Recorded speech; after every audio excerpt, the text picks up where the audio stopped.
लक्ष्मीनृसिंहतवपादसरोजयुग्मे ब्रह्मेन्द्ररुद्रमुनिवृन्दशिरोऽभिवन्दे श्रीमच्छतारियतिराजसुपूजिते च शुद्धं मदीयहृदयं दृढमस्तु लग्नम् माता नृसिंहश्च पिता नृसिंहः भ्राता नृसिंहश्च सखा नृसिंहः विद्या नृसिंहो द्रविणं नृसिंहः स्वामी नृसिंहो सकलं नृसिंहः हितो नृसिंहः परतो नृसिंहः यतो वापि ततो नृसिंहः नृसिंहदेवां न परं न किञ्चित् तस्मात् नृसिंहं शरणं प्रपद्ये यो नित्यमच्युतपदाम्बुजयुग्मरुग्मव्यामोहदसहितानि विनायनेने अस्मद्गुरोर्भगवतो हृदयसन्तोः रामानुजस्य चरणौ शरणं प्रपद्ये श्रीमान् वेङ्कटनाथार्य कविताकेसरी वेदान्ताचार्यवर्यो मे सन्निधत्तां सदा हृदि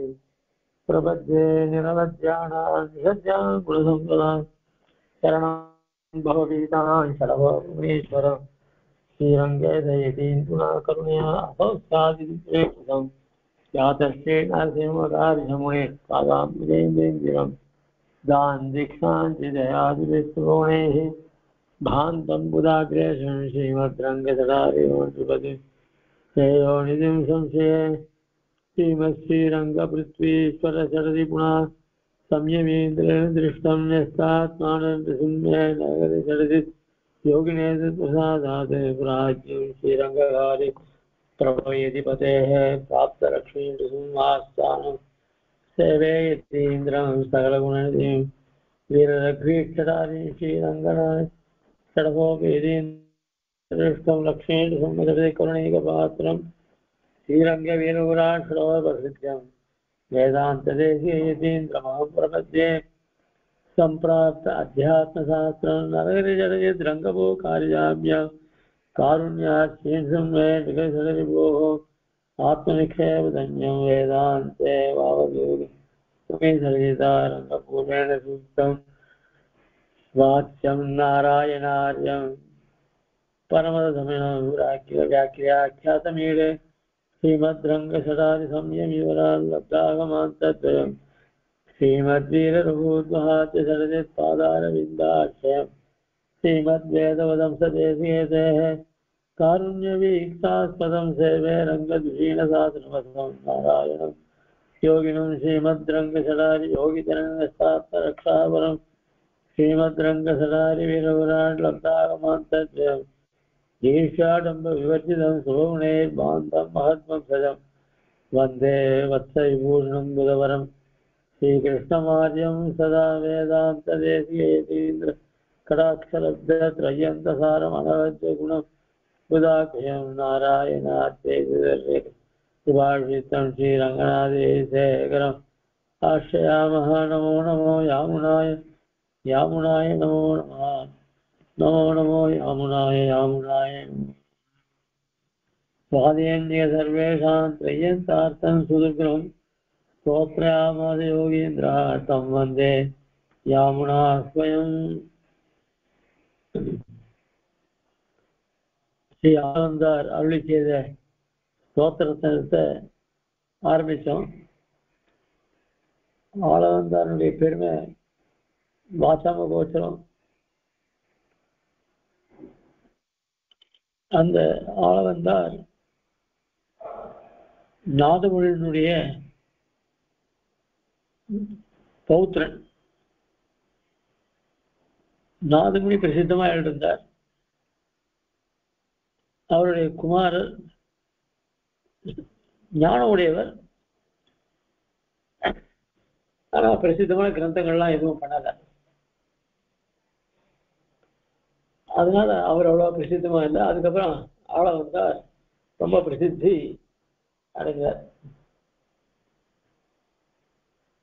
அப்படிப்பட்ட ஆளவந்தார் அவருடைய சத்துஸ்லோகி என்ற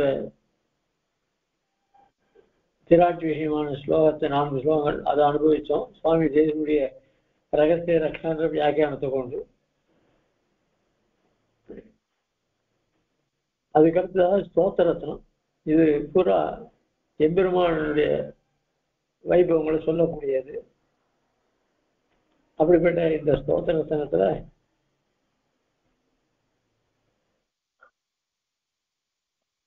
ஆரம்ப ஸ்லோகமாக நமோ அச்சிந்திய அத்புத அக்லிஷ்ட ஞான வைராகிய ராசியே நாதாய முனியே அகாத பகவத் பக்தி சிந்தவே அப்படின்னு ஆள வந்தார ஸ்தோத்திரம் பண்ணி அவரை நமஸ்கரிச்சு இந்த ஸ்தோத்திரத்தை ஆரம்பிக்கிறார்.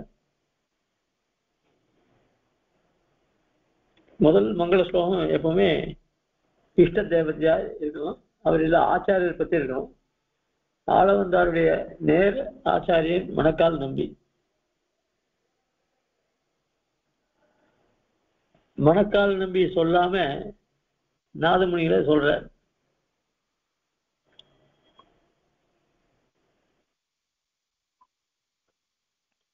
அது ஒரு ஸ்லோகம் இல்ல, 3 ஸ்லோகங்கள். அதுக்கு காரணம் என்ன அப்படின்னு சொன்ன,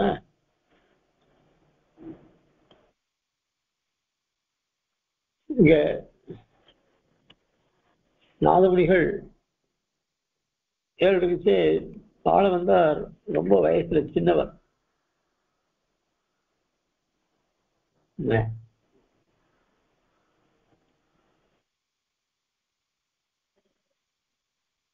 அதனால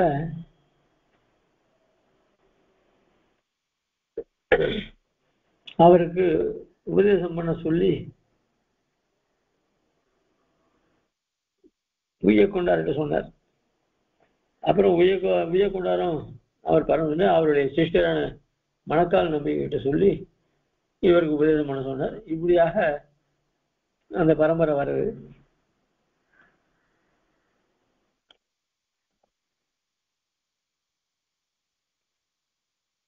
அதனால பிராச்சாரிய ஸ்தோத்திரம் பண்றதுலயே ஸ்தோத்திரமாகும் சொல்லி சாதிக்கிறார்.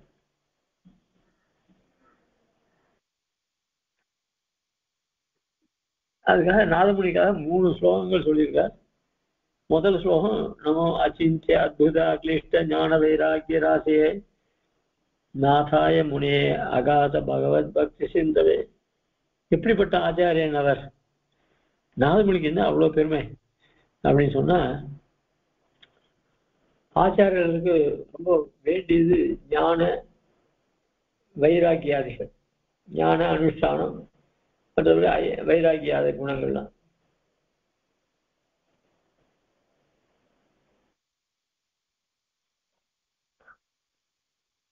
அதுல ஆளவந்தாருடைய ஞானமானது எல்லாருடைய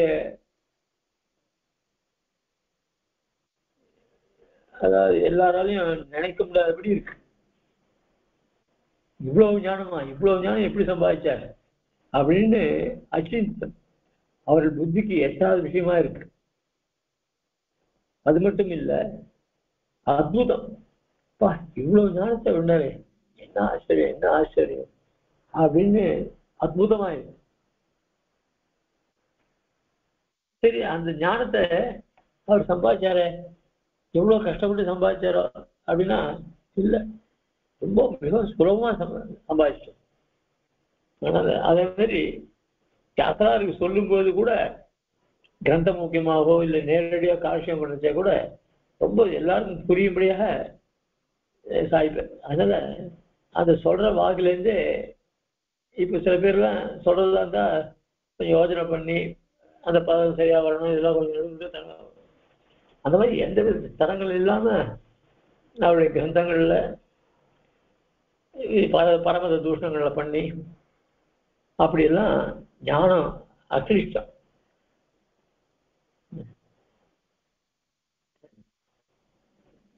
அனாயாசன அக்லிஷ்டம் தான்.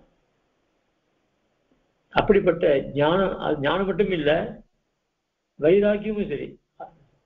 அந்த வைராக்கியத்தை பத்தி யாராலும் நினைக்க முடியாது. ரொம்ப ஆச்சரியமான இது, அதுவும் அக்லிஷ்டம். அந்த வைராக்கியம் நம்மளாம் வைராக்கியம் வரணும், ரொம்ப கஷ்டப்படணும். அவங்களுக்கெல்லாம் பால்யத்திலேருந்து அந்த வைராக்கியம். இப்படிப்பட்ட ஞானம் என்ன, வைராக்கியம். ஞானம் இருந்து வைராக்கியம் என்னன்னா அந்த ஞானம் பிரயோஜனப்படாது. ஞானம் இல்லாத வைராக்கியம் மட்டும்தான் அந்த வைராக்கியம் பிரயோஜனப்படாது. ஆனால் ரெண்டும் அவசியம். அதனால அதனுடைய ராசினா குவியல்.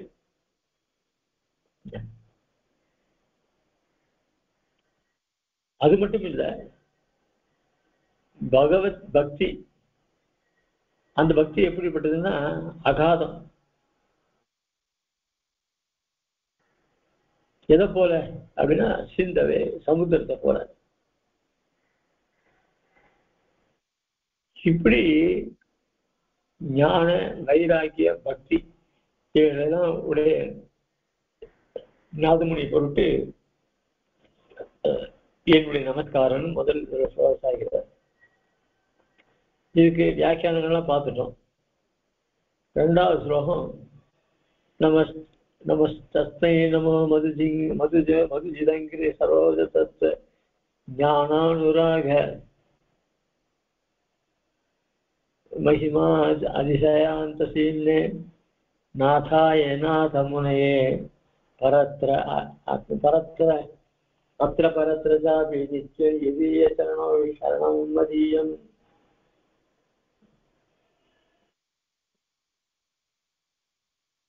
ரெண்டாவது சொல்லும் தஸ்மை நமோன்னு ஆரம்பிக்கும். தஸ்மைனா எப்படிப்பட்ட கீழ் சொன்ன பிரகாரம் ஞானத்தினாலையும் வைராக்கியத்தினாலையும் பக்தியினாலும் சிறந்தவரான அப்படிப்பட்ட நாதமுனிகள், அதனாலே பிரசித்தியானவர். அவர் போட்டு நமஸ்காரம் சொல்லிட்டு இன்னும் அவருடைய பெருமையை அதிகமா சாதிக்கிறார். என்ன அப்படி சொன்னா அழகான சொல்லும். தஸ்மே நமோ மதுஜிதங்கிரி சரோஜ தத்துவ ஞானானுராக महिमादिसायान्तसीम्ने नाथाय नाथमुनये अत्र परत्र चापि नित्यं यदीय चरणौ शरणं मदीयम्. ஒரு இடத்துல சரணம், இன்னொரு இடத்துல சரணம். சரணோ சரணம் மதியம் வர சொல்லக்கூடாது. சரணோ சரணம் மதியம் அப்படின்னு வரும். இதுல என்ன பெருமைகள் சொல்லப்படுறது? மதுஜிதங்கிரி சரோஜ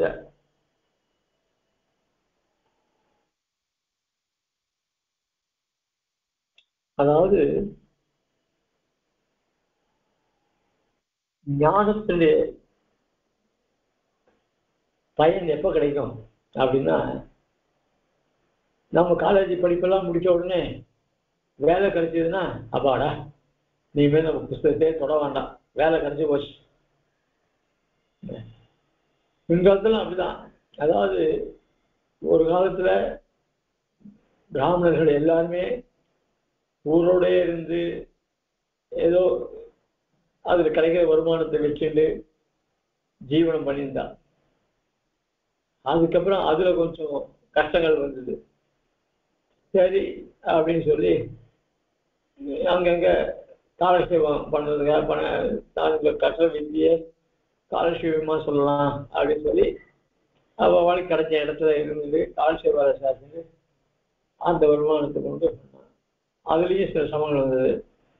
நம்ம குழந்தைங்கள்லாம் ஒரு காலத்துல நம்ம குழந்தைங்கள்லாம் கஷ்டப்படக்கூடாது, படிச்சு ஏதாவது ரெண்டும் ஓணும், அத்தியனமும் பண்ணிடணும், படிக்கவும் படிக்கணும், நம்ம சம்பிரதாய விஷயங்களும் சொல்லி தரணும் அப்படின்ற ரீதியில ஸ்கூல்லையும் படிக்க வச்சு தங்களுக்கு ஏற்பட்ட சொதர்மத்தையும் காப்பாற்றுறதுக்காக தன் குழந்தைகளை ஏதோ வைதிகமா இருக்க முடியாது பண்ணி அவளை காலட்சேபம் பண்ணி வச்சு உபயுக்தமான வேதங்களை பண்ணி வச்சு அப்படியெல்லாம் கொண்டு அவனையும் வேலை போக முடியாது பண்ண.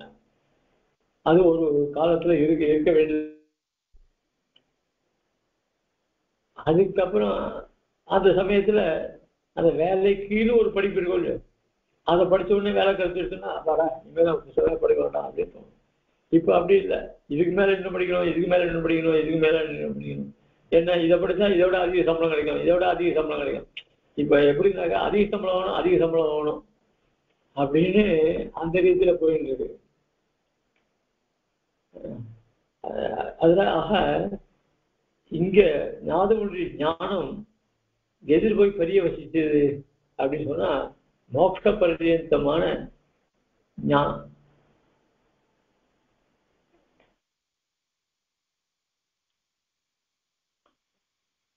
இந்த சம்சார சாகத்திலிருந்து விடுபடுவதற்கு உபாயம் என்ன, அந்த உபாயத்துக்கு விஷயமாக இருக்கிற எம்பெருமான் என்ன, அவன் திருவிழே உபாயத்தை எப்படி பண்றது, அந்த உபாயத்தின் பலனாக மோட்சத்தை அடைவது, இவைகளெல்லாம் அறிய வேண்டியது, அறிந்ததுதான் ஞானம். மீதெல்லாம் ஞானம். சுமையான கல்விகள் சூழ வந்தாலும் தொகையில ஏந்து அப்படின்னு எண்ணிக்கை நான் படிப்பு படிச்சுக்கிறேன் அப்படின்னு சொல்லாமல அதெல்லாம் பிரயோஜனம் கிடையாது. இந்த தேக யாத்திரைக்கு அதெல்லாம் சுகமே கிடையாது. சரீர யாத்திரை பணத்துக்குன்னா அந்த படிப்பு பணங்கள்லாம் இருக்கலாம். ஆனா தேக யாத்திரைக்கு அந்த படிப்பு உபயோகப்படாது. ஆக இதுல இப்படி எம்பெருமான் திருவடியே நாம் அடைந்து உய்ய வேண்டும் அப்படின்றத நன்கு அறிந்தவர் நாதமுனிகள்.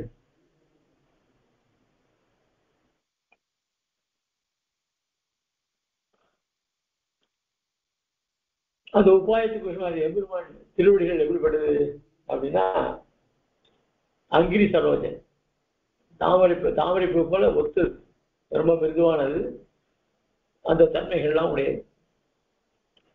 அந்த திருவடி தான் என்ன பண்ணிருக்கு அப்படின்னு சொன்னா இந்த மதுசூதனன்ற ராட்சசனை அவன் வேதத்தெல்லாம் அபரிசம் போயிட்டான். அவனை மீட்டு திருப்பி பிரம்மாவுக்கு வேதத்தை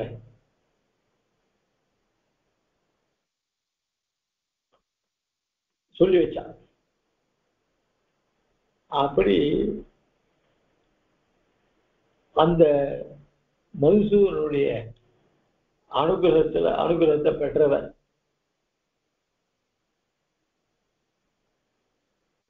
ஜாயமானம் ஹி புருஷம் எம்பஸ்ய மதுசூதனாக சாத்விக சதுவிஜ்ஞாக சர்வ மோக்ஷாத சிந்தகான்னு ஒரு ஸ்லோகம். அதாவது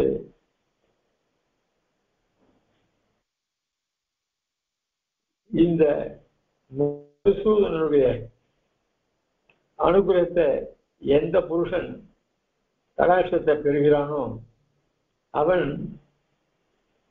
மோட்ச ஞானத்தை பெற்று அவன் மோட்சத்திலே ஆசையுடையவனாக திகழ்வான். மோட்சாத்த சிந்தகராக மோட்சத்தை அடைவதையே என்ன உடையவனாக இருப்பான் அப்படின்னு. இப்ப இதுல இருந்து என்ன தெரியுது அப்படின்னு சொன்னா சாட்சாத் எம்பெருமானுடைய கடாட்சம் ஏற்பட வேண்டாம். மற்ற அவருக்கு அதுக்கு பதிலா இந்த பிரம்மருத்ராதிகளுடைய கடாட்சம் ஏற்பட்டதுன்னா அவர்களுக்கு எது என்ன ஆகும் அப்படின்னா இந்த மாதிரி பிரமங்கள்லாம் ஏற்பட்டு என்ன திருப்பி திருப்பி சம்சார தசைக்கு தான் கொண்டு விடும். அதனால சாட்சாத் எம்பெருமானுடைய அனுகிரக கடாட்சத்தை பெற்றவர்கள் தான் மோட்சத்துல உச்சியுடையவர்களாக இருப்பார்கள். மற்றவர்களுடைய கடாட்சம் வந்து அவர்களுக்கு மோட்சமே சித்திக்காது. அதுக்கு பதிலாக சம்சாரத்தில் உடைய வேண்டிய இதில் தான் காரியங்கள் தான் ஈடுபட்டிருப்பா அப்படின்னு ஏற்படுது. அப்படிப்பட்ட எம்பெருமான் திருவடியில பக்தி கொண்டவர், அதை பற்றி ஞானம் உடையவர்.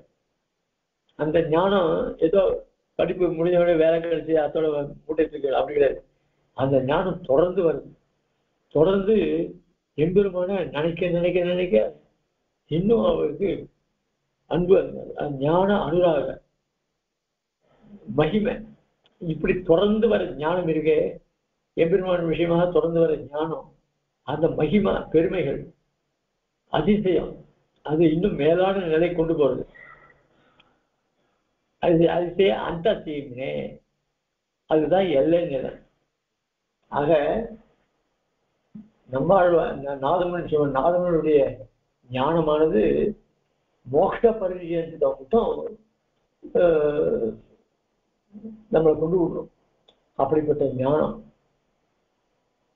அவர் கொண்டிருக்கிற பக்தி இருக்க அதுவும் நமக்கு எல்லை நீளமாக தெரியுது.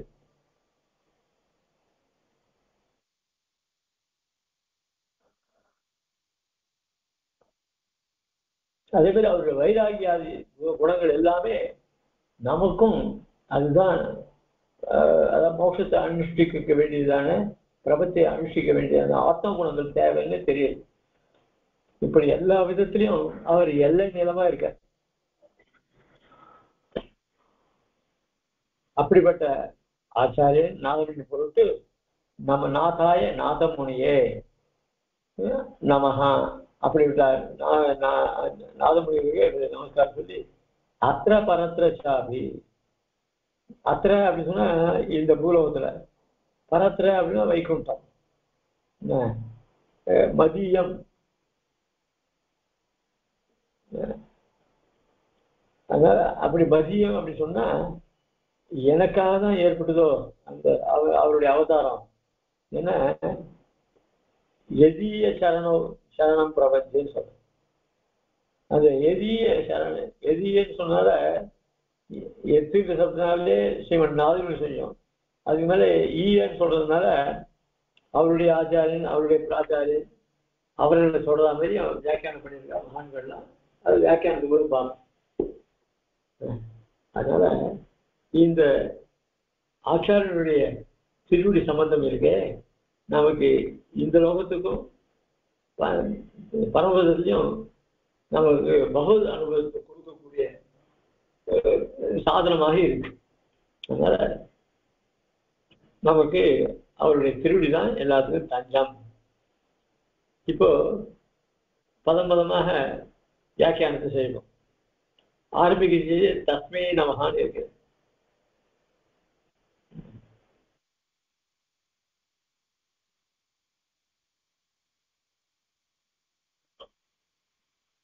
கீழே சொல்லச்சு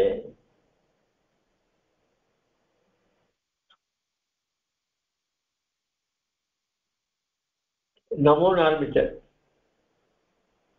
ஆரம்பிக்கிட்டே வணங்குகிறேன்னு ஆரம்பிச்சார். இப்ப அடுத்த ஸ்லோகத்துல தஸ்மே நமோ. அப்படிப்பட்டவர் முதல்ல நமோன்னா வஸ்து எதுனே தெரியாது, வணக்கம்னு சொல்லிட்டார். அதுக்கு மேல்தான் அந்த வஸ்துவனுடைய தன்மைகளை சொன்னார். அந்த தன்மைகளை சொல்லி இப்படிப்பட்ட தன்மையுடைய ஆச்சாரியனுக்கு தஸ்மை நமஹா அப்படின்னு இப்ப விஷயம் நிர்தாரணம் பண்ணியாச்சு. முதல் ஸ்லோகத்துல யாருக்கு நமஸ்காரம் சொன்ன நாதமுனிவருக்கு. அந்த நாதமுனி எப்படிப்பட்டவர் அப்படின்னு சொன்னா கீழ் சொன்ன பிரகாரம் சொல்லி மேலும் அவருடைய பெருமைகளை சொல்றார். தஸ்மை நமஹா. இவர் இந்த அளவுக்கு வரத்துக்கு என்ன காரணம் அப்படின்னு சொன்னா அதுதான் ஜாயமான எம்பஷத் மதுசூதனம் சாத்விக சத விஜயா சதய மோக்ஷாது. இவருடைய ஞானமானது மோட்ச பர்யத்தை இருக்குன்னு சொன்னா இந்த மாதிரி ஞானம் வரத்துக்கு என்ன காரணம் அப்படின்னா சாட்சாத் எம்பெருமானுடைய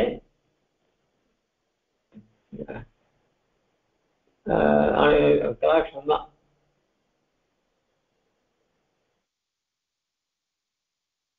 சரி, இங்க எதுக்கு மதுஜிதங்கிரின்னு இருந்தார், வேற ஏதாவது போட முடியும், மது சப்தத்தையே இங்க போட்டேன் அப்படின்னு சொன்னா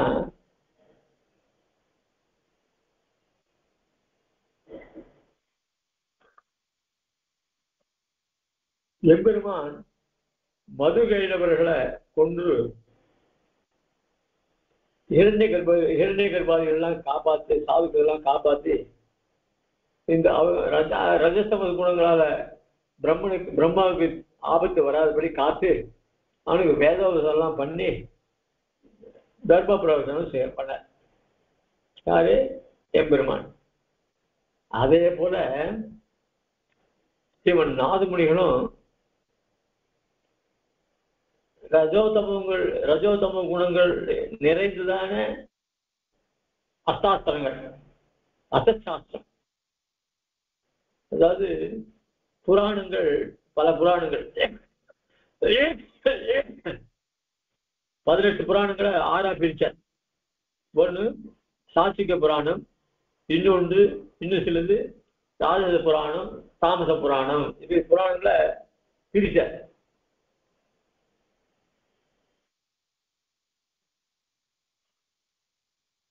இந்த ராஜச தாமச புராணங்கள்லாம் இருக்க, இவைகள்லாம் அசத்து. அதுல எல்லாமே அசத் விஷயமா தான் சொல்லப்படுது. சாத்விக புராணம் இருக்கே, அது உண்மையை சொல்றது.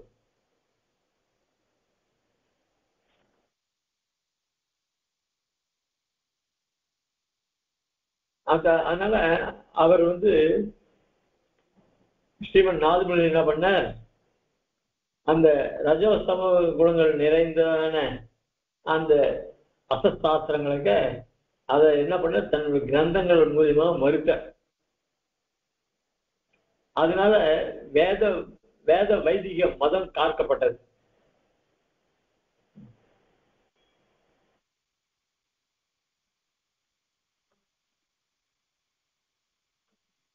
அது மட்டும் இல்லாத எம்பெருமானுடைய பெருமைகள் எல்லாம் கிரந்தத்தை லோகத்தாரை எல்லாம் தெரியும்படியா பண்ண.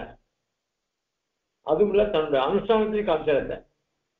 தன்னுடைய அனுஷ்டானத்தை எல்லாரையும் சீர்திருத்தினார். இப்படி பகவான் பண்ண உபகாரங்கள் என்னவோ அதே மாதிரி இவரும் பண்ணியிருக்கார். அதனால அப்படிப்பட்ட பகவான் இவர் திருவுள்ளத்துல புகுந்திருக்கிறதுனால அவர் அப்படிப்பட்ட ஐக்கியனுடைய அனுகிரகத்தை பெற்றவர். இவர் ஜென்மத்திலிருந்து சுத்தி உடையவர் இவர். அதனாலதான் சுவாமி தேசிகன் சொல்லிட்டு நாத்தஸ்த யூதஸ்தனஹா அப்படின்னு சொல்லி கேட்கிறார். அதாவது நம்ம சம்பிரதாயத்துல வேற யாரையும் போய் அடைஞ்சு அவர்கிட்ட தெரிஞ்சுக்கிறது இல்லாதபடிக்கு நாதமுனிகள் ஒத்தரே நாதனா இருந்து இவ்வளவு காரியம் பண்ணியிருக்கார். ஆக அப்படிப்பட்ட நாதமுனே நாதமுனின்னு பேரு இருக்கு. ஆனா இயற்கை பேர் ரங்கநாதன் பேரு. ரங்கநாதன் நாதன் சொல்லாமா அப்படின்னு சொன்னா, தினாமாவே பிராமணோ பவதி அப்படின்னு சொல்லி சொல்றது. அதாவது சமஸ்த பதமா இருந்து அத்த பிரிச்சு சொன்னா அதுல ஒரு பகுதி சொன்னா கூட போறோம், அது முழு பேர் சொன்ன மாதிரி ஆயிடும்.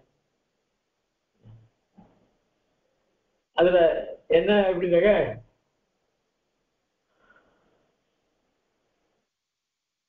ரங்கநாதன் பேரு அதுல ரங்கான்னு கூப்பிடுவா, சில பேர் நாதான்னு கூப்பிடுவா. அந்த மாதிரி பதத்தை பிரித்து சொல்லலாமா அப்படின்னா, சுத்தி சொல்றது ரெண்டு சமஸ்தபதமா இருந்தா அதுல ஒரு பகுதி சொன்னா கூட ஏற்றுக்கலாம் அப்படின்னு. அதுக்கு கிரந்தத்திலேயே சொல்லியிருக்கா. தேவதத்தா அப்படின்னா தத்தகா, தத்தா அப்படின்னு கூப்பிடுவா. அதே மாதிரி சத்தியபாமன் தான் பாமான்னு கூப்பிடுவா. அதே மதுசூதன் மது அப்படின்னு கூப்பிடக்கூடாது. அது சமஸ்தபதம் தான் மதுசூதன். இருந்தாலும் அந்த சூதன மதுன்னு கூட அரகன் பேர் வந்து அந்த தான் கூடாது. அதே இப்போ பீமசேனன் இருந்தான், ஆனா அவனை பீமன் கூப்பிட்டா. தர்மபுத்திரன் தர்மன்னு கூப்பிட்டா.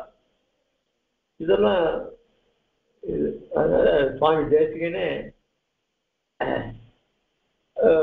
இதுக்கு வியாக்கியானம் பண்ணும்போது இந்த ஸ்லோகத்துக்கு அவரே நமோக்தோ அர்த்தோக்தி ரபி பூர்ணோக்தி காரியகாரி இது நியாயன ஸ்ரீ ரங்கநாத நாமதேயம் அப்படின்னு சுவாமி தேசிகனே இந்த ஸ்தோத்திர பாஷத்துக்கு ரகசிய வியாக்கியானத்தை சாதிச்சிருக்கேன். அதனால பாதி பேர் சொன்னா கூட அது ஏற்றுக்கொள்ளப்படும் அப்படின்னு சொல்லி சொன்னார். ஆக இந்த ஆழ்வார்க்கு என்ன ஆச்சு, என்ன தெரியுது அப்படின்னு சொன்னா,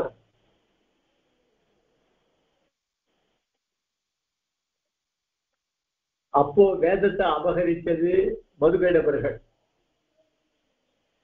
அந்த வேதத்தை இந்த பிரம்மாவுக்கு அதை மீட்டு கொடுத்து அவனுக்கு திருப்பி உபதேசம் பண்ண.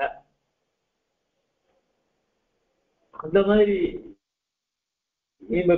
நாதமுனி பண்ணார் அப்படி சொன்னா இங்க யார் அப்படி மதுவிலர்கள் அசுரர்கள் பிரகிருதியில இவர் காலத்துல அப்படின்னா, அதாவது வேத வேத வேதத்துக்கெல்லாம் புறம்பான அர்த்தம் சொல்றாளே அவெல்லாம் மதுவேல பிறகு தான், அரக்க சுபாவம் உடையவர் தான். ஆக அப்படிப்பட்ட ஆசுர பிரிவினால பிரபந்தங்களுக்கு சில தீங்கு வந்தது, ஆபத்து வந்தது.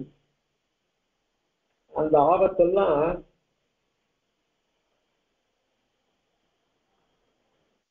போக்கி பிரபந்தத்தை இப்ப இன்னைக்கு கோவில் அனுசந்தானபடி பண்ணது சிவன் நாதமுனிகள் தான். எப்படி அப்படின்னு சொன்னா, திருக்குடந்தை 6வது ஆழ்வானுடைய அனுகிரகத்தினால ஆழ்வார் திருநெறிக்கு போனார் யாரு? நாதமுனிகள். அங்க என்ன ஆழ்வான் சன்னதியில 6வது ஆழ்வான் சன்னதியில அந்த திருக்குடந்த விஷயமான பாசுரத்தை அங்க அனுசந்தானம் பண்ண கேட்டு, இந்த பண்ணத்தை யார் அப்படின்னு சொல்லி கேட்ட. அப்போ கேட்டதுக்கு நம்மாழ்வார் ஆழ்வார் தான் இருக்கு, அங்க போனாலும் தெரியும் அப்படின்னு சொல்லி அங்க போன உடனே அந்த மதுரை இன்னைக்கும் மதுரை பரம்பரை இருக்கு, அது இப்போ அவருக்கு ஒரு தீர்த்தம் உண்டு. அந்த அந்த மதுரை பரம்பரையில வந்த சிஸ்டர் ஒருத்தர் அவர் கண்ணீர் தெரிவித்தாம்ப அனுசந்தானம் பண்ணினார். அவர்கிட்ட போய் அதை உபதேசம் பண்ண முடியாது சொன்னார். அவர்கள் என்ன பண்ண கண்ணீர் தெரிவித்தா மட்டும் அவர்கள் உபதேசம் பண்ணினார். அத்த சிவன் நாதமுனிகள் பல்லாயிரம் முறை ஆபர்த்தி பண்ணி ஆழ்வார் சன்னதியில இருக்கு. ஆழ்வார் சன்னதியிலே உடனே ஆழ்வார் பிரத்யட்சமாகி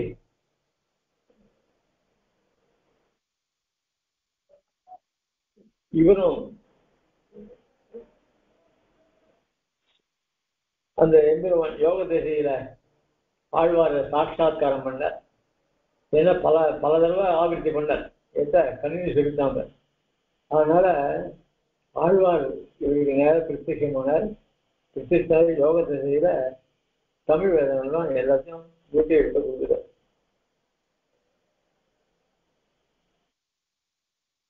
அதனாலதான் இங்க ஆள வந்தாலும் மற்ற தெய்வங்கள்லாம் விட்டு ஐக்கியவாதம் மட்டும் இருக்கார்.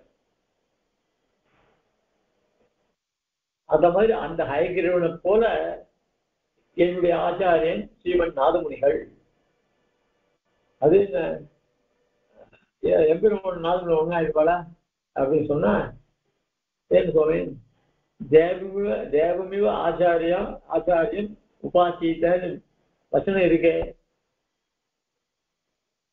அந்த ரீதியில அந்த உபாசிக்குள்ள ஹயவதன பெருமாளை நாதமுனி, அதுல ஆச்சாரிய தேவோ பவா அப்படின்னு மேல சொல்லியிருக்க. அதுக்கு மேல அர்ச்சனீயஸ்த வந்தியஸ்த கீர்த்தனீயஸ்த சர்வதா ஜாயேன் ஜபேத் நமேத் பக்தியா பஜேத் அபியட்சேத் முதா. ரொம்ப சந்தோஷத்தோட கூட ஆச்சாரியெல்லாம் அர்ச்சனை பண்ணி அவனை சேவிச்சு கீர்த்தனைகள் பண்ணி அவனை தியானம் பண்ணணும், சர்வதா தியானம் பண்ணணும், ஜபம் பண்ணணும், நமஸ்காரம் பண்ணணும். இது பாரதத்துல வர ஸ்லோகம்.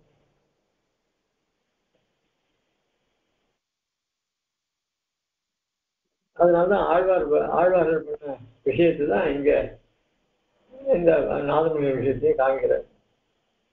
ஆக வைகுண்ட அதாவது ஆதார சக்தி இந்த பீடார்த்தம் திருவாரூருக்கு போய் அங்க திருவாரணம் பண்ணிட்டு முதல்ல ஆச்சாரியர்களுக்கு நமஸ்காரம் பண்ணி அவளை ஆவாகனம் பண்ணி அவளுக்கு அங்கீபார்த்து உபச்சாரங்கள் பண்ணி அவருடைய நியம மனிதம் மேற்கொண்டு ஆராதனத்தை தொடரணும். அதனால அதை பத்தி பாஷ்யக்காரர் நித்திய கிரந்தத்துல யோகபீடஸ்ய பশ্চিமோத்தர திக்பாகே அஸ்மத் குருபியோ நமஹ அப்படின்னு சொல்லணும். மேற்கு பாகத்துல ஆச்சாரிய திருவடியில மேற்கு பாகத்துல எம்பெருமானுடைய திருவடியில மேற்கு பாகத்துல ஆச்சாரியர்கள் இருக்கா, அந்த ஆச்சாரியருடைய அனுமதியை பெற்றது அப்படி அனுமதி பெறணும் அப்படின்னு திருவாராயணத்துக்கு சொல்லியிருக்கா. அப்படி சொல்லச்சு ஆச்சாரியன் தியானம் பண்ணாம எந்த காரியமும் பண்ணக்கூடாது. சுவாமி தேசிகனும் பரமபத சோபானத்துல ரொம்ப ஆச்சரியமா சாகிறார். அதாவது ஜீவன் பரியங்காசனத்துக்கு போய் பெருமாளை அடையிறான். அதுல ஒரு வாக்கியம் சாகிறார். பரியங்க பரிசரத்திலே முன்பு தங்களை கொண்டு பெருமான் இடத்துல கவி படித்தது என்று பூர்ண மனோரதரான பூர்வாசரை கண்டு அறியாதன் அறிவித்து என்னை தீமணம் கெடுத்த நுங்கால்களின் தலைமையில் அப்படின்னு பரமபத சோபானது திவ்ய தேச பிராப்தி பக்கத்தில் ஆச்சாரியர் அருளி செய்தார். இந்த முக்தன் அங்க போறான், எங்க பெருமாள் திருவடி அடையிறான். அங்க ஏற்கனவே பூர்வாச்சாரியர்கள் அங்க இருக்கா. இப்போ இன்னொரு எம்பெருமான் லோகத்தை திருத்தறதுக்காக தானே ஆச்சாரியனாக அவதரிச்சு அவ்வளவு அப்புறம் எங்களையெல்லாம் கொண்டு இந்த உலகத்தை திருத்தணும் அப்படின்னு சொல்லி எங்களையும் உண்டு பண்ணார். அப்போ நாங்க பண்ண கிருஷி இருக்க முன்புன்னு இந்த சிருஷ்டி ஆரம்பிச்சு எங்களை எல்லாம் பூலோகத்தில் அவதரிக்க பண்ணார பெருமாள். எதுக்காக? எம்பெருமான் எங்களை கொண்டு எம்பெருமான் நடத்தின கிருஷி பலித்தது. எம்பெருமான் எதுக்காக திருப்பி சிருஷ்டி பண்ணா? இந்த ஜீவாத்மா தன்னை அடையணுன்றது தானே. இப்போ ஜீவாத்மாக்கள் இப்ப அடையிறதுக்கு யார் காரணமா இருந்தா? இந்த ஆச்சாரியர்கள் தானே. அவர்களும் தன் ஆச்சாரிய எடுத்து காலக்ஷேபம் பண்ணி அதை நமக்கு உபதேசிச்சு நாமளும் சரணாதி பண்ணி நீ பெருமாள்கிட்ட இன்னைக்கு உஜ்ஜீவிச்சுட்டு இருக்கோம் இல்லையோ. ஆக எம்பெருமான் பண்ண கிருஷி இருக்கே, என்ன கிருஷி? ஆச்சாரியனையும் சிருஷ்டிச்சு ஜீவர்களையும் சிருஷ்டிச்சு அவர்களுக்கு சமயம் வாய்க்கும் போது நீர் உபதேசம் பண்ணி அவர்களை என் திருவி சேரும்படியா பண்ணும் அப்படின்னு சொன்னோம் இல்லையா. அந்த மனோதம் பூர்த்தியாச்சு. அதான் பூர்வாச்ச. அப்படி அங்க இருக்கிற ஆச்சாரியர்களும் ரொம்ப சந்தோஷமா இருக்கா. இந்த ஜீவன் புதுசா ஜீவன் வந்தார் பார்த்தானாக்கா அதுதான் சொல்ற. என்னை தீமணம் கெடுத்த இதெல்லாம் அறியாதன அறிவித்து, இதெல்லாம் ஆச்சாரியர்களை கொண்டு நமக்கு பண்ண உபகாரங்கள். இதெல்லாம் என்னை தீமணம் கெடுத்து, இதனால ஏதோ ஒண்ணுமே இல்லாத மனசுல எந்த எண்ணமும் கிடையாது, பகவத் சிந்தனை கூட கிடையாது. அப்படி இருந்த எண்ணத்தை அது நும் கால்கள் என் தலைமையே கேள்வி இப்போ உம்முடைய திருவடியை என் தலையில வைக்க முடியாது, இதுக்கு மனப்பக்குவம் வந்திருக்கு எனக்கு. அப்படி தன்னுடைய கிருதஜிய தெரிவிக்கிறார் அங்க. அதனால இந்த ஆச்சாரியர், அப்படிப்பட்ட ஆச்சாரியன் திருவடி நமக்கு தஞ்சம். அதுக்கு மேல அவர் அப்படிப்பட்ட எம்பெருமான் திருவடியில ஞானத்தை உடையவர்.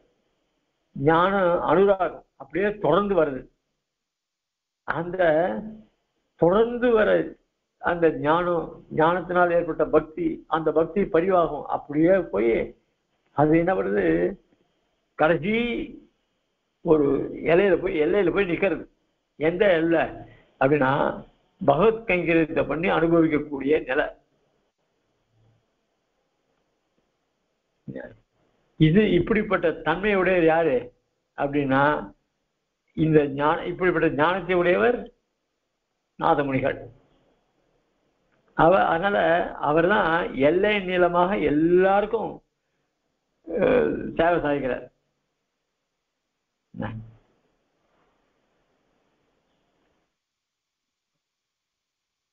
அப்ப அது சீம்னா எல்லையாக இருக்கக்கூடியவர் யாரு? நாதமுனிகள். அப்படிப்பட்ட நாதாய நாதமுனியே அத்திர பரத்ர சாபி. அப்படின்னு சொல்லி அத்திர பரத்திர சாபின்னு சொல்லப்படுது. நித்தியம் எதிய சரணம் சரணம் நித்தியம்னு எப்பொழுதுமே எதிய சரணம் எதிய சப்தத்துக்கு அர்த்தம் சொல்றாரு. எதியம்னா என்ன அப்படின்னு சொன்னா அதாவது ஆளவந்தா திருவிழை மட்டும் இல்லை,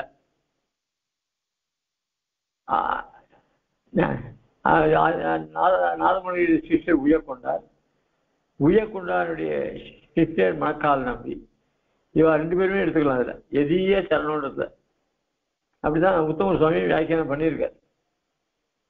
அந்த எது ஈய எதிய எதுன்றதுனால நாதமுனிகள், ஈயன்னு சொன்னதுனால உய்யக்கொண்டாரையும் உய்யக்கொண்டார் சொல்றது.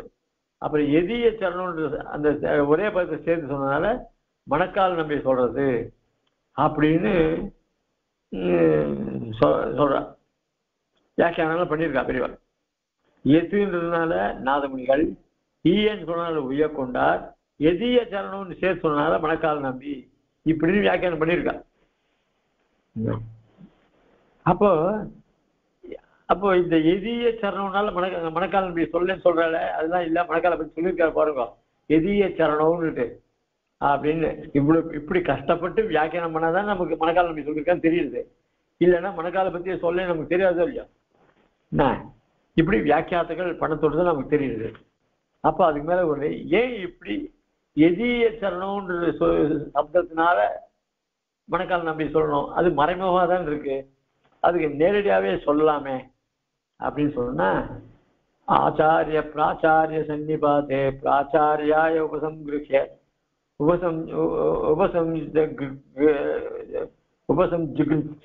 ஆச்சாரியம் பிரிஞ்சேதே சித்தரஹ லுப்யதே பூஜா அச்ச பூஜாச்ச அச்ச சகாசே அப்படின்னு தர்மசூத்திரம் சொல்றது. அதுல அது பிரகாரம் என்ன ஆகுது அப்படின்னு சொன்னா ஆச்சாரியன் பிராச்சாரியன் 2 பேர் பக்கத்துல இருக்குச்சு. பிராச்சாரியனை சேவிச்சுட்டு அதுக்கப்புறம் ஆச்சாரியனை சேவிக்கணும். இந்த ஆச்சாரியனை சேவிச்சுட்டு பிராச்சாரிய போய் சேவிக்கக்கூடாது அப்படின்னு சொல்றது இந்த பிரமாணம். அந்த மாதிரி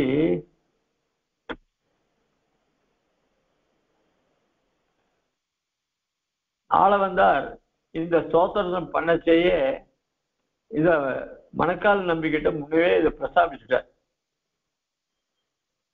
அப்ப சொல்லச்சு நான் எழுதிருக்கேன், இந்த இதெல்லாம் எழுதிருக்கேன், கொஞ்சம் கடாட்சிங்கன்னு சொன்னேன். அப்பயே மணக்கால் நம்பி இந்த ஸ்தோத்திரத்தெல்லாம் அவர் காதால கேட்டார். கேட்டுட்டு அப்ப சொன்னார், இதுல நீ என்னுடைய பேரெல்லாம் எங்கேயும் சொல்ல வேண்டாம் என்ன அப்படின்னு தடுத்துட்டார். யார்? மணக்கால் நம்பி. இல்லப்பனா அவரை பத்தி தான் எழுத இருந்தது. எல்லாம் கேட்டார். ஸ்தோத்திரம் மனுஷே எப்படி இருந்தாலும் அதாவது இந்த தனியெல்லாம் சொல்றதுக்கு முன்னாடி எம்பெருமானை பற்றிய விஷயங்கள்லாம் ஸ்லோகத்தை எழுதுவா. அதாவது அப்பப்போ இவாளுக்கு ஞாபகம் வச்சு அந்த பதங்கள்லாம் கொண்டு ஒரு ஸ்லோகத்தை பண்ணிடுவா. எந்தெந்த ஸ்லோகம் அதுக்கப்புறம் அதை ஆர்டர் பண்ணுவா. அதை ஆர்டர்லாம் பண்ணிட்டு அதுக்கப்புறம் முதல்ல மங்கள ஸ்லோகத்தை கொண்டு வருவா. ஆக அந்த மங்கள ஸ்லோகம் சொல்ல இதெல்லாம் கேட்டு இதுல என்னை பத்தி நீ எங்கேயும் சொல்ல வேண்டாம் அப்படின்னு மணக்கால் நம்பி தடுத்துட்ட. அப்படி தடுக்கிறதுனால இவருடைய நேரடியாக நமஸ்காரம் பண்ணாத.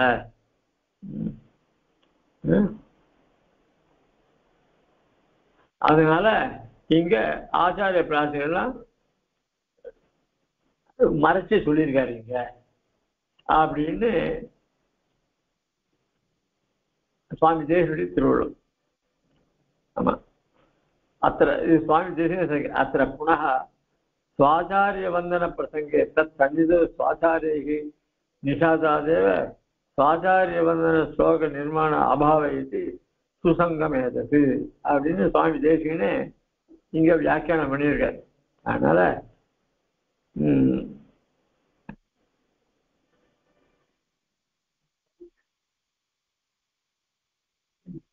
அதுவும் இல்லாத ஸ்தோத்திரத்துக்கு கீதா சங்கர ரக்ஷன் ஒண்ணு பண்ணியிருக்காரு ஆளவந்தார். அதுலயே இந்த ஆச்சாரியனை பத்தி எழுதுங்க. ஏன்னா மணக்கால் நம்பிக்கிட்டே ஒரு கீதையெல்லாம் கலெக்ஷன் பண்ணியிருக்காரு. ஒரு தடவை இல்லை, 2 தடவை, பலமுறை பண்ணியிருக்காரு.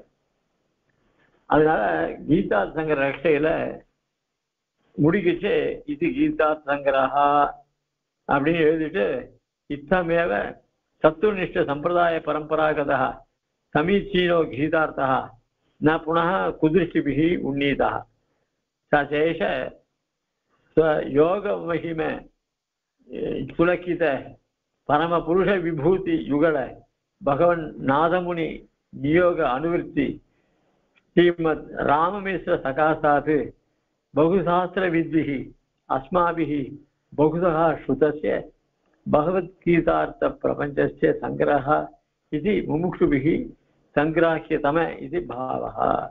इதிலே சொல்றார் இத்தமேவ இப்படியாகவே தத்துவநிஷ்ட சம்பிரதாய பரம்பராகதா தத்துவநிஷ்டனான சம்பிரதாய பரம்பரையாக என்ன சமீச்சீனமான அர்த்தங்கள் எல்லாம் கொண்டது இந்த கீதா சங்கர ரக்ஷ. இதனால மறுபடியும் குதிருஷ்டிகள்லாம் எழுந்து வர முடியாது. அந்த அளவுக்கு நல்லா வியாக்கியானம்லாம் பண்ணியாச்சு. ஏஷ யோக மகிம சுலகித்த பரமபுருஷ விபூதி யுகல பகவன் நாதமுனி நியோக அனுவர்த்தி.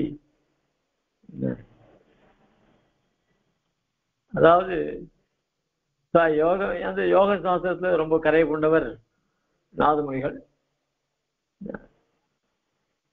அப்படிப்பட்ட நாதமுனியுடைய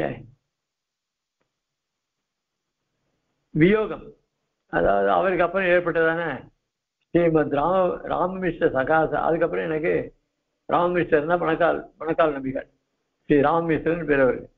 அவருடைய சகாசாத்து அவருடைய திருவடியில பகுசாஸ்திர வித்பிகி அஸ்மாபிகி பகுசா, இன்னும் பல பேர்கள், அதுல நானும் எல்லாரும் பகுசா சுத்தசிய பகுசா பல பிரகாரங்களாக கேட்கப்பட்ட பகவத்கீதார்த்த பிரபஞ்ச சங்கிரக இது முமுட்சுபிகி.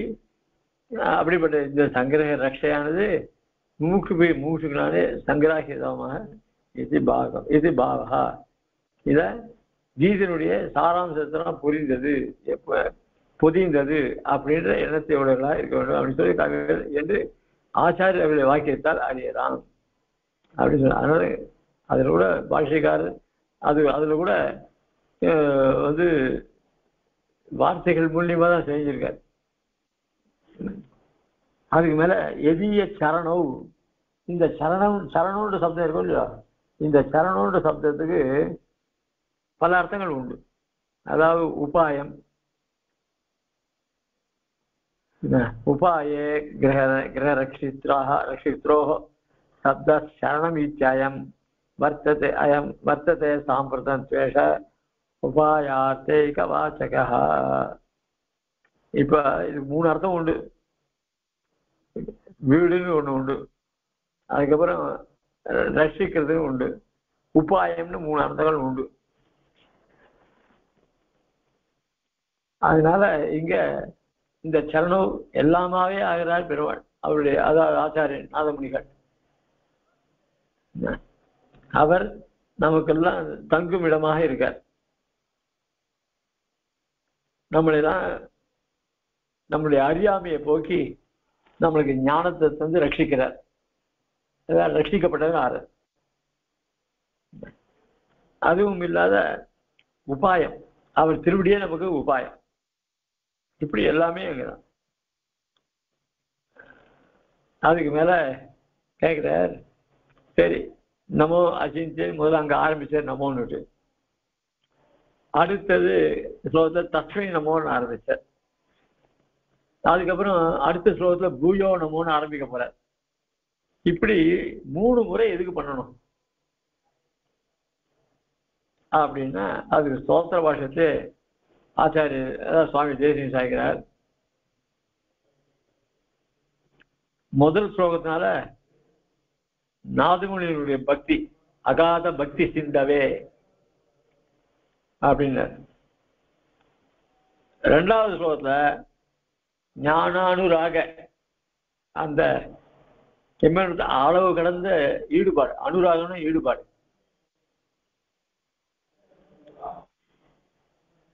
மூன்றாவது ஸ்லோகத்தில் நினைக்க இவர் பண்ண கிரந்தங்கள்னால நமக்கு ஏற்படக்கூடிய நன்மைகள் அப்படி இதெல்லாம் ஞாபகத்தில் வச்சுட்டா இந்த 3 ஸ்லோகம் சொல்லு.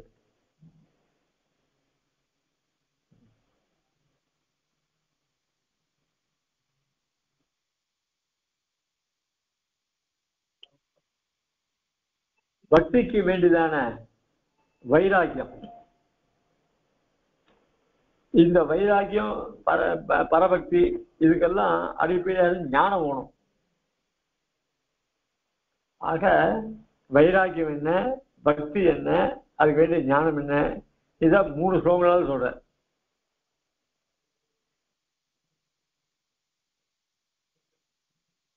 அதுக்கப்புறம் இவருடைய ஞானமானது பூர்ணமா இருக்கு. இது மற்றவர்களை காட்டிலும் உயர்ந்தது. இதனால அவர்களுக்கு ஏற்பட்ட நன்மைகள். அதனால ஞானத்தை பத்தி ஞான வைராகி அகிஷ்ட அச்சிந்திய அத்புதன்னு சொன்னார். அதுக்கப்புறம் இங்க வந்து ஞான அனுராகம் என்ன, அதாவது இவருக்கு ஏற்பட்டு அதாவது அதான் பக்தி தொடர்ந்து வருது அது சொன்னார். 3வது ஸ்லோகத்தினால நமக்கு ஏற்படக்கூடிய நன்மையை சொன்னார். இப்படி இது ஒரு. அதுக்கப்புறம் உள்ளே உரை செயல் அப்படின்ற முக்கரணங்களால் நமக்கு ஏற்பட்ட தடைகள் இருக்கு, அதை போகிறதுக்காக மும்புரை சொன்னார்னு சொன்னார்.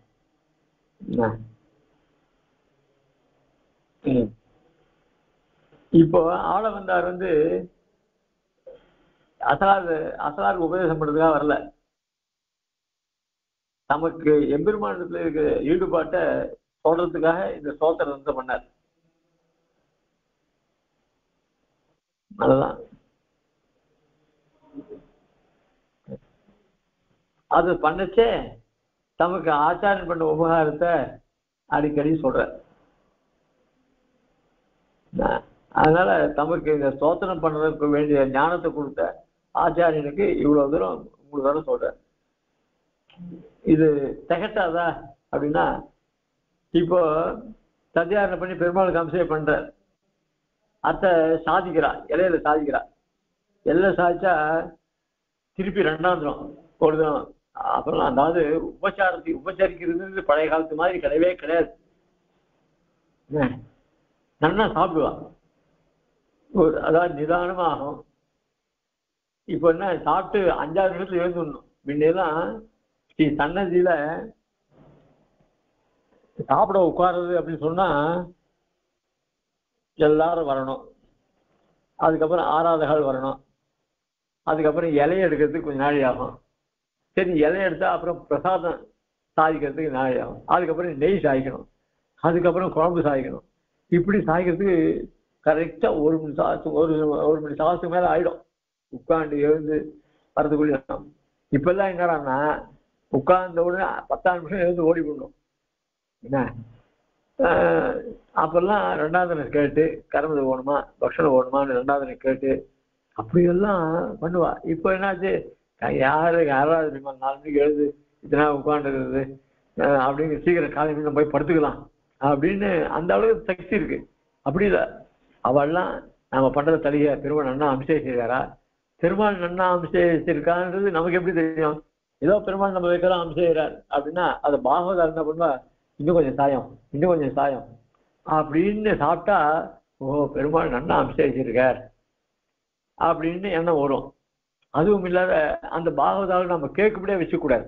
அதுக்காக நாமளே வந்து இன்னும் கொஞ்சம் சாயிடுமா, இது செய்யணும், இது திருவிழமா, இது திருவிழம் வேணுமா வேணுமான்னு கேட்கக்கூடாது.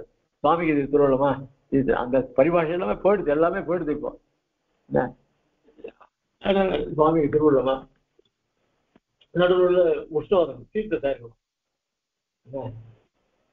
இதெல்லாம் மரத்துல ரொம்ப ஆச்சரியம், இடம் பிடிச்சி போட்டு அப்படிதான் இருந்தது. இப்ப என்னன்னா உட்கார்றா, எல்லாரும் வந்து உட்கார்றா, யாரும் எழுதுமோன்னு சொல்ல முடியல.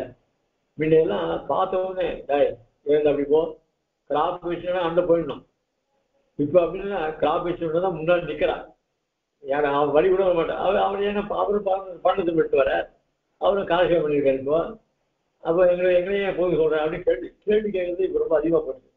அதனால இப்போ யாருக்கும் நம்ம வாயத்திடக்கூடாது, யார் எப்படி இருக்கோ அதில் வந்து நம்ம ஏதாவது சொன்னா அதனால சங்கடம் ஏற்பட போறது ஐஷிங்க இருக்கு அப்படின்னு வாய் முருகா அப்படியே இருக்க காலம் மொத்தம் இருக்க எல்லாம் கம்பெனி மாறி போச்சு. இப்படிதான் பெரியவா அப்படி பார்த்தாலே அவனுக்கு அண்ணன் போயிடுவா. அப்படிலாம் இருந்த காலம் போய் இப்போ ரொம்ப இறங்கி போயிட்டோம், எல்லாமே போயிடுது. அதனால இந்த அடிக்கடி இந்த ஆச்சாரனுடைய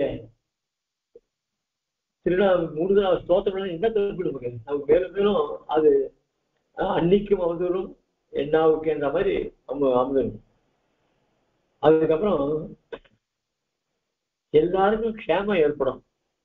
அதுக்கோசம் தான் ஆச்சாரியன் அந்த மங்களம் ஏற்படும்னா பல முறை குருவை சேவிக்கணும்.